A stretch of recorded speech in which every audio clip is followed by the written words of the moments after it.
स्वागत है दोस्तों मेरे यूट्यूब चैनल पीके क्लासेस में। और डिस्कशन चालू करते हैं। पहला क्वेश्चन आपके सामने लगा हुआ है डेस्क बोर्ड पे। मगध के हरेक वंश के संस्थापक बिंबिसार ने किन 3 राज्यों से वैवाहिक संबंध स्थापित किए थे? तो इसने पूछा कि वैवाहिक संबंध स्थापित करके मतलब इन्होंने अपना राज्य में उसको जोड़ लिया था।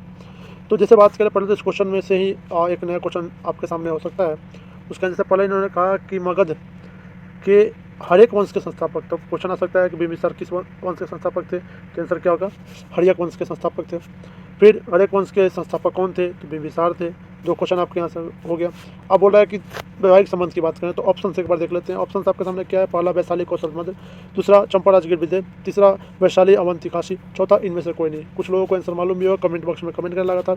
और आप लोग ऐसे बता दें कि इसका आंसर होगा पहला वैशाली कौशल मध्य। अब वैशाली कौशल मध्य की थोड़ी सी इसके बारे में जानते हैं कि वैसा कैसे कैसे करके इन्होंने राज्य को मिलाया था। तो जैसे वैशाली के बारे में हम बात करें तो वैशाली के चेतक पुत्री कौन थी? वह चेतक पुत्री थी चिलना शादी करके वैशाली को इन्होंने अपने राज्य में मिलाया था। ठीक है। दूसरा कौन सा आता है? कौशल के बारे में बात करें तो कौशल नरेश थे प्रश्नजीत की बहन से शादी किए थे। इनके बहन का नाम क्या था? इनके बहन का नाम था महाकोशला। ठीक है। महाकोशला शादी करके और इन्हें कौशल राज्य को अपने शासन में ये जुड़े थे। और तीसरा और लास्ट जो है वो कौन सा राज्य है? मद्र। कौन सा है? तीसरा और अंतिम जो है वो क्या है आपका? मद्र, जो कि अभी आधुनिक समय में किस नाम से जाना जाता है? पंजाब के नाम से जाना जाता है। और इसको इन्होंने कैसे जोड़ा था? तो यहाँ की जो राजकुमारी थी कौन सी राजकुमारी? यहाँ की राजकुमारी थी क्षेमा शादी करके और इस राज्य को अपने शासनकाल में इन्होंने जोड़ा था। थोड़ा सा बिंबिसार के बारे में आपको परिचय देते हैं। बिंबिसार हर्यक वंश के संस्थापक थे। यहाँ तक तो आपको मालूम है।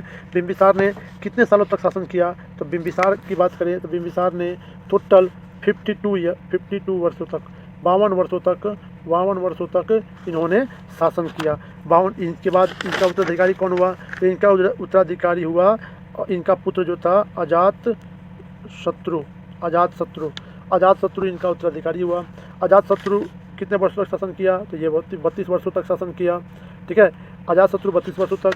अजात शत्रु ने क्या किया था? बिंबिसार की हत्या कर दी थी। बिंबिसार की हत्या करके और गद्दी पे बैठा था। ठीक है। यहाँ तक क्लियर है।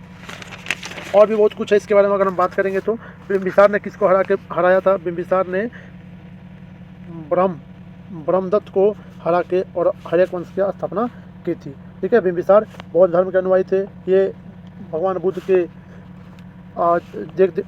ये सेवा के लिए अपना राजवैद्य जीवित को भी भेजा था उनके पास। ठीक है। ऐसे करके इन्होंने अजातशत्रु का ये बना तो ये बना 493 ईसा पूर्व। 493 ईसा पूर्व ये गद्दी पे बैठा। बिंबिसार 493 ईसा पूर्व बिंबिसार को मार दिया और गद्दी पे बैठ गया। चलिए आप देखते हैं अगला क्वेश्चन आपके सामने है जो कि क्या कर रहा है कि वैसे नालंदा विश्वविद्यालय में सभी विषयों की शिक्षा दी जाती थी, मतलब सारे विषय पढ़ाई होती थी, लेकिन बौद्ध धर्म की किन शाखा की शिक्षा विशेष रूप से दी जाती थी? सीधे इसका आंसर होगा। इसका 4 ऑप्शन है, हीनयान, महायान, शैववीर और इनमें से कोई नहीं। तो आंसर हो जाएगा महायान। अब बात करते हैं बौद्ध धर्म की। बौद्ध धर्म की स्थापना किसने किया था? महात्मा बुद्ध ने। महात्मा बुद्ध या गौतम बुद्ध बोलते हैं उसको। ठीक है। और अब यहाँ पे हीनयान और महायान आप जानते हैं दोनों बौद्ध धर्म के भाग हैं। फोर्थ संगीत के बाद ये बौद्ध धर्म 2 भागों में बंटा है, हीनयान और महायान भागों में। ठीक है। प्रथम अगर संगति की बात करें तो क्योंकि अभी पीछे क्वेश्चन देखता, प्रथम संगति जो था वो किसके शासनकाल में हुए थे? अजातशत्रु के शासनकाल में। क्लियर है। प्रथम संगति अजातशत्रु के शासनकाल में हुआ था। यहाँ तक कोई दिक्कत? भगवान बुद्ध इसके संस्थापक थे। कब हुआ था भाई? तो 483 ईसा पूर्व में हुआ था। द्वितीय संगति की बात करें बौद्ध धर्म की तो ये कब हुआ था? ये हुआ था सेकंड की बात करें तो ये हुआ था 383 ईसा पूर्व। क्लियर है।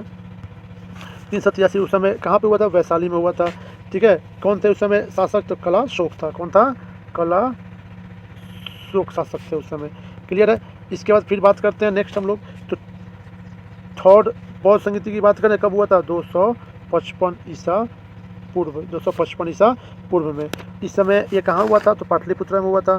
कौन शासक थे भाई? तो आप जानते हैं द ग्रेट अशोका को, द ग्रेट अशोक, यही शासन काल इन्हीं का था, ठीक है। और अंतिम जो हुआ था चतुर्थी बौद्ध संगति, ये पहली शताब्दी में हुआ था। फोर्थ बौद्ध संगति जो हुआ था ये कब हुआ था? फर्स्ट ईस्वी में हुआ था। ये भी याद रखने वाला है। कहाँ हुआ था? कुंडलवन में हुआ था। और इसके उस समय शासन किसका था भाई? तो उस समय शासन था कनिष्क का। किसका था? कनिष्क का। क्लियर हुआ? बौद्ध संगति से आप सब समझ गए। इस क्वेश्चन से आप बहुत सारे क्वेश्चन सीखने को मिल रहा है। ऐसे ही करके और भी आगे नेक्स्ट क्वेश्चन देखते हैं।